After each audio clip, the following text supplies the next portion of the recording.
నమస్తే, welcome to reflection news. నేను శర్మ. మోదీజీ సొంత గడ్డ, సొంత రాష్ట్రం.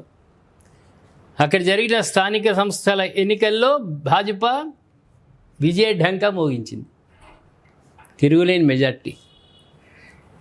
9,986 స్థానాల్లో 7,491 సీట్లు గెలుపొంది రాష్ట్ర ఎన్నికల సంఘం గణాంకాల ప్రకారం, వాళ్ళు విడుదల చేసినటువంటి గణాంకాల ప్రకారం 1,740 సీట్లు కాంగ్రెస్ కైవసం చేసుకుంది. ఆమ్ ఆద్మీ పార్టీ చీపురుకట్ట 489 సీట్లు గెలుచుకుంది. ఎంఐఎం స్వతంత్ర ఇతర పార్టీలన్నీ కలిపి 266 విజయం సాధించాయి. మొత్తం 15 మున్సిపల్ కార్పొరేషన్లు భాజపా గెలుచుకుంది. 34 జిల్లా పంచాయతీల్లో 33 చోట్ల విజయం సాధించింది భాజపానే. ఒక చోట ఆప్ గెలిచింది. రాష్ట్ర ప్రభుత్వ అద్భుత పనితీరుతోనే స్థానిక ఎన్నికల్లో ప్రజలు భాజపాకు అనుకూలంగా ఓటేసి గెలిపించారని నరేంద్ర మోదీ ఎక్స్ వేదికగా చెప్పుకున్నాడు. 15 మున్సిపల్ కార్పొరేషన్లకు, 84 మున్సిపాలిటీలకు, 34 జిల్లా పంచాయతీలకు, 260 తాలూకా పంచాయతీలకు ఎన్నికలు జరిగినాయి. గుజరాత్లో ఆప్ తొలిసారిగా నర్మదా జిల్లా పంచాయతీని గెలుచుకుంది. దీంతోపాటు పలు జిల్లాల్లో 12 తాలూకా పంచాయతీల్లోనూ విజయం సాధించింది ఆప్. ఒకప్పుడు మత ఘర్షణల కేంద్ర స్థానమైన గోధ్రా స్థానిక ఎన్నికల్లో మత సామరస్యాన్ని చాటింది. ఈ మున్సిపాలిటీలో 100% ముస్లింలు ఓటర్లున్న వార్డుల్లో హిందూ వర్గానికి చెందిన స్వతంత్ర అభ్యర్థి ఆపేక్షాబెన్ నైనేష్ భాయ్ సోని విజయం సాధించారు. ఏమవుతుంది? ముస్లింలు ఉన్న చోట గెలిస్తే ఏమీ డెవలప్ అయింది? పాదబస్తీలో ఎప్పుడు వాళ్ళనే గెలిపిస్తున్నారు అక్కడ వాళ్ళు. ఏం డెవలప్ అయింది? మంచిగా అభ్యర్థి హిందూ అయినా ముస్లిం అయినా మంచి అభ్యర్థి పరిపాలన మంచిగా చేసి అందరినీ ఆదుకునేవాడు, డెవలప్ చేసేవాడు కావాలి. మతం మతం మతం అని కూర్చుంటే ఏం చేసారు?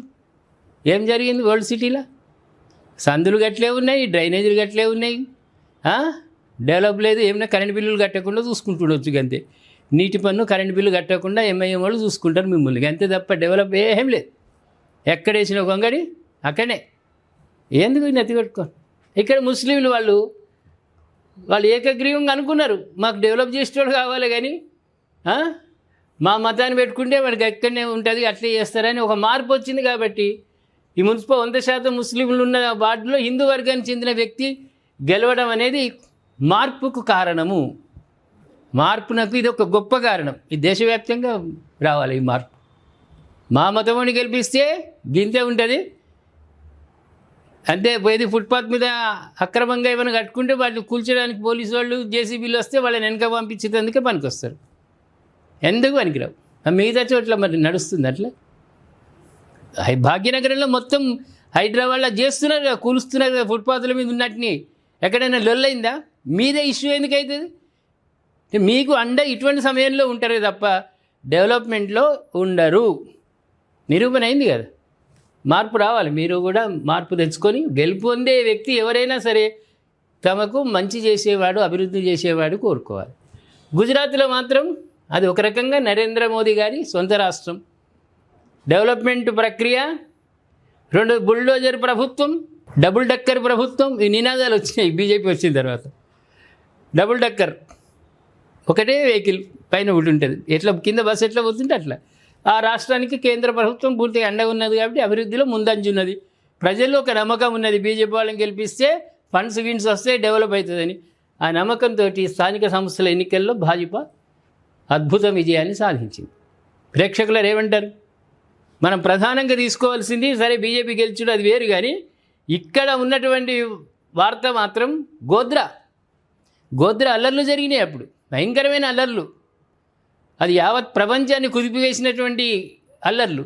అక్కడ ఒక అభ్యర్థి, హిందూ అభ్యర్థి ఆపేక్షాబెన్ స్వతంత్ర అభ్యర్థి అట. ముస్లిం ఓటర్లున్న దీంట్లో స్వతంత్ర అభ్యర్థి ఆపేక్షాబెన్ పార్టీ తరఫున గెలిచింది ఒక ఎత్తు అయితే, స్వతంత్ర అభ్యర్థి, ఇండిపెండెంట్ అభ్యర్థి గెలవడం, అందులో ముస్లింలు ఉన్న చోట ఈమె గెలవడానికి దేనికి సంకేతం? మార్పునకు సంకేతమా కాదా? దీనిపై మీరు దయచేసి కామెంట్ రూపంలో తెలియజేయండి. సబ్స్క్రైబ్ చేసుకోండి, షేర్ చేయండి.